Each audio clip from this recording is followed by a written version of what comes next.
Cyclopocalypse and Screaming Pods Entertainment present The Howling 2 by Gary Brandner. Narrated by Stephen Caffrey.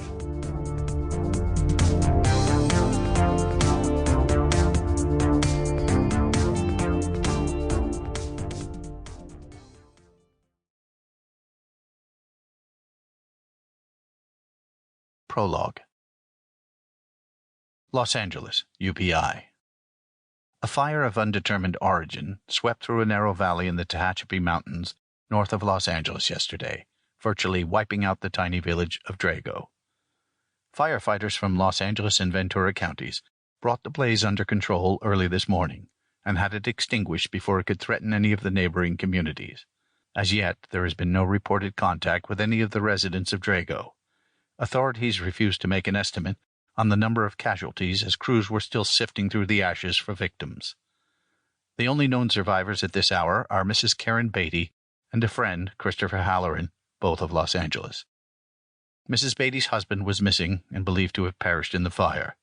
Halloran and Mrs. Beatty declined to speak with reporters.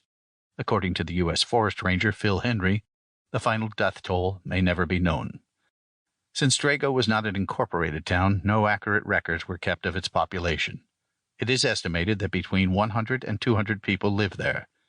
So intense was the blaze, which destroyed 200 acres of timber in addition to the village, that searchers are finding it difficult to distinguish human remains from those of animals. Chapter 1.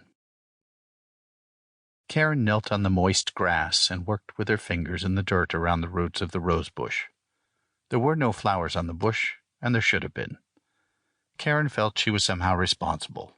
Although David had never mentioned it, she was sure his first wife had been a gifted gardener. That was the trouble with marrying a widower. The departed wife was always good at everything. As for Karyn, except for her houseplants, which enjoyed a special place in her affections, she had little interest or aptitude for gardening. Outdoor plants, she felt, ought to be able to take care of themselves. However, David and Dr. Getz thought getting outside and working with her hands was good for her, and she did not want to disappoint them. While she poked idly in the damp earth, Karyn let her... Sample complete. Ready to continue?